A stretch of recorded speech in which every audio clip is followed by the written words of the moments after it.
right, welcome, kings and queens. Listen, y'all, we are back and we are talking Gail Lewis and Harold Lewis.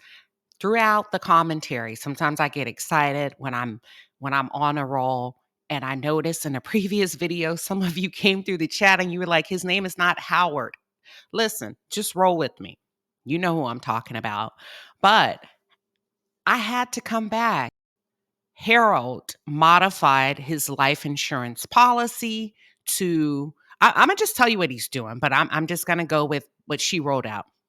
He modified his life insurance policy and he decreased the amount that his current wife, Gail is the current wife, and he inserted Sabrina as a secondary beneficiary, because that's what it's called. It's called a secondary beneficiary.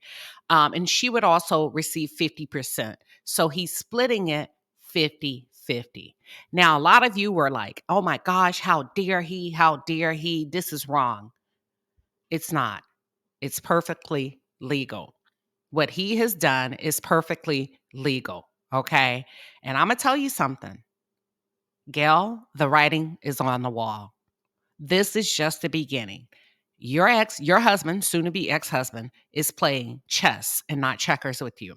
Sabrina, and this is to the mistress who's now become the fiance. Let me say to you, the same thing that makes you laugh will also make you cry. Don't celebrate too soon, because if he'll do it to her, he'll do it to you. Let's talk about it. For those of you who are just tuned in, or if you're new to the channel, welcome to the palace. I am Queen Sheba. I cover, listen, y'all, my brain went blank. I haven't had my coffee yet. I cover a variety of hot topics specific to reality television, but most importantly, I hone in on the psychological and the behavioral traits of the Black experience. Subscribe now. Subscribe now. So first, I want to start with the ladies. Let me take a sip of coffee because, listen, I'm about to put you ladies up on game. I'm about to put you up on game. And before I start, I just want to say a lot of times we do not hold each other accountable. Oh, that's delicious. So what I'm using today, y'all, I'm using a peppermint mocha creamer. It is so good. So I want to start with the ladies. Both of these ladies are very selfish women, in my opinion. On the outside looking in, it appears that Gail is the victim in this situation if you do not have all details and information up front to make an educated assessment. Okay.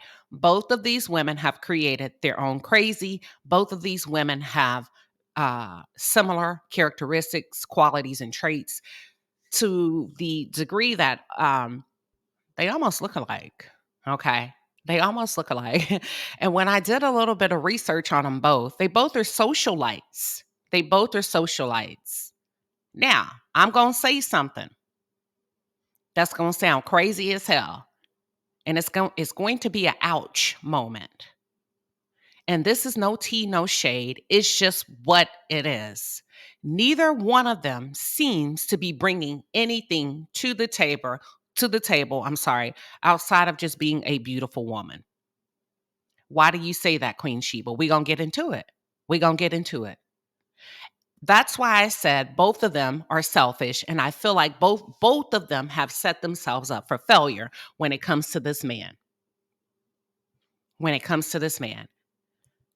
When Gail went viral, for those of you who are not familiar with the story, Gail Lewis is a woman that went viral on TikTok for exposing her husband. She exposed her husband for cheating on her. She found out that over the course of ample amount of years that he actually had a mistress that he was traveling internationally with. Oh my God. Good morning, Harold. How are you? Good to see you. Hope you have a good flight. I'll see you on the flight. Oh my God. Good morning, Harold. How are you? Good to see you. Hope you have a good flight. I'll see you on the flight. Quote unquote, under the guise of business trips, okay? She exposed his ass. Kudos for that. I don't blame her, okay? Sabrina Hutton may not be legally divorced, but she is free to roam about the cabin.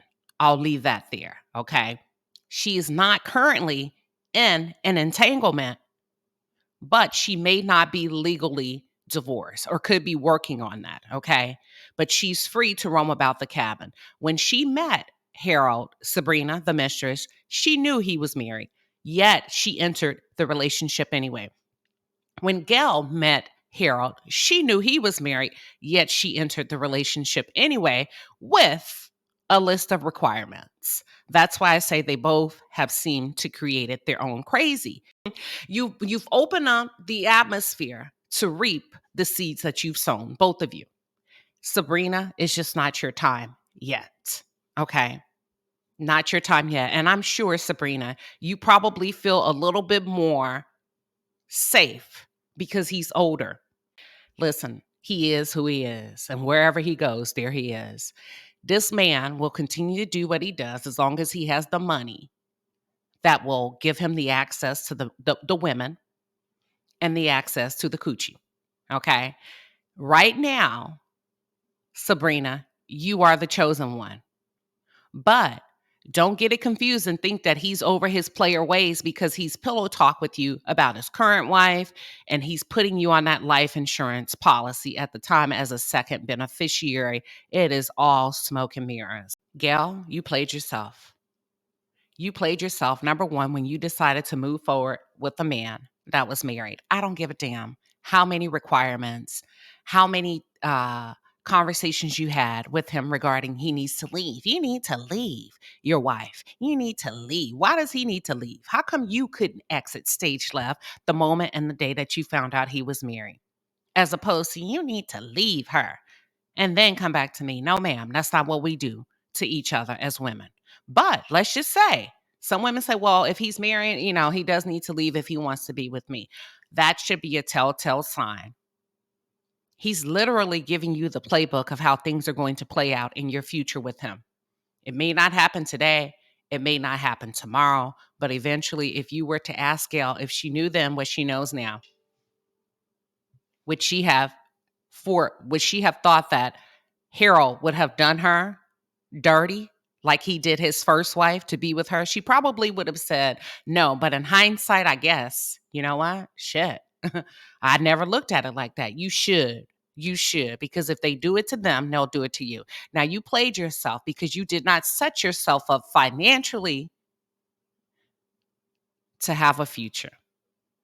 We are in a day and age that you cannot depend on a man. It's very nice to have a man.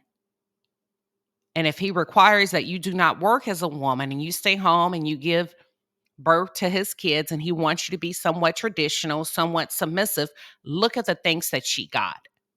Look at the things that she got for being the housewife, the dedicated doting wife, the dedicated mom, stay-at-home mom. She got her. The thing she got is he screwed her over. He fucked her over, okay?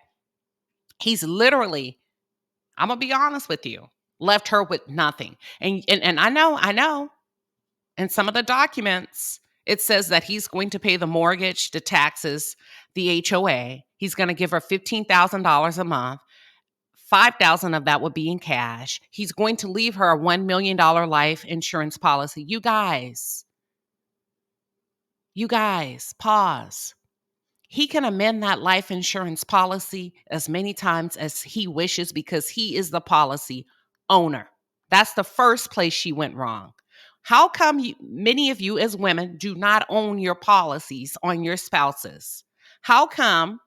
Well, you know what? Let me not ask you that because that could be an unfair question based on the knowledge you do or do not have. How about this? Let me reposition this. Moving forward, women, if you are listening, if you do have a life insurance policy in play and your husband pays for it, I want you to consider getting your own policy where you are the policy owner and he is the insured on the policy. That means you're going to have two. He owns one policy on himself because basically that's what's going on here. Harold has insured himself. He's also positioned, smart man, financial background. He's also positioned himself as the policy owner. It ain't nothing you can do about that, Gail. And I'm going to tell you what I foresee happening. Right now, he's playing nice and he's allotting you 50% as a beneficiary. He's assigned his mistress, Sabrina, who's now, listen, Sabrina, it's all smoke and mirrors. I'll be surprised. I could be wrong. I'll be surprised if he marries you. This man is creating, he's creating a facade for the powers that be in corporate America. He doesn't want to come off as the black asshole that can't control his penis. So what he's done is he's made it official to look good. He's given you a ring. Okay. That's going to shut the big boys up at the top. That makes it seem a little bit better. That lessens the blow and the impact, okay? But it's still a mess. So it appears as if he's done the right thing by making the mistress the fiance, but I'll be shocked if he actually marries you. What he's doing with you, Gail, he's playing chess, not checkers. He's decreased your amount, and he's eventually going to take your ass off of the policy as soon as a divorce is over. He does not have to keep you on an insurance policy that he's financially responsible for. If you were smart, all of that money that you were spending to run around Atlanta with the likes of these celebrities, these housewives, these doctors, because she is a socialite.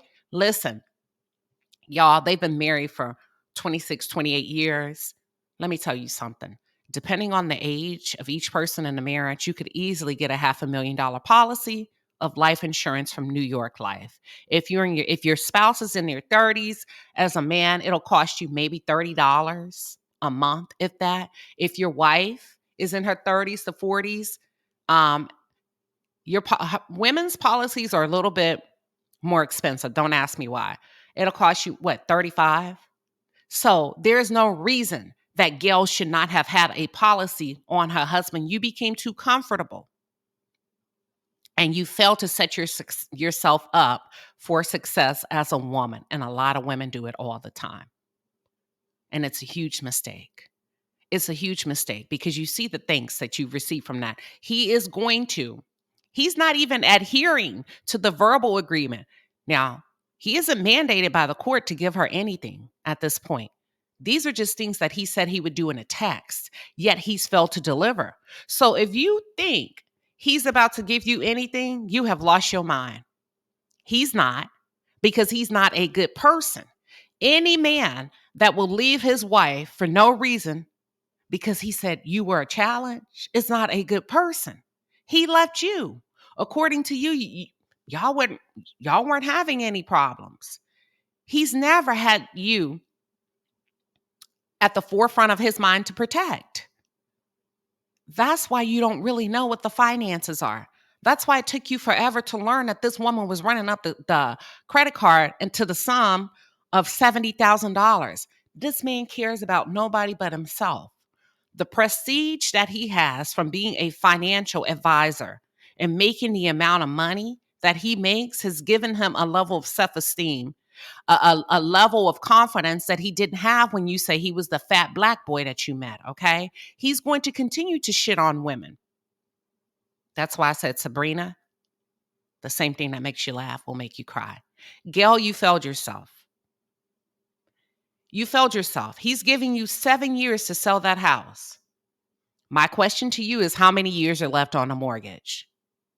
He's going to backdoor you, come back, buy the house from underneath your feet and move in. He's putting you out. Or maybe the 7 years is when your child becomes of legal age. This man has no emotional attachment to you whatsoever. Okay? Give me 1 second, y'all. Yeah, so he has every right to modify that life insurance policy. Ladies, I know you'll say, that's so mean. No, actually, he's been generous. He's being generous. She don't own the policy. It's big bank take little bank. And that's why we got to stop.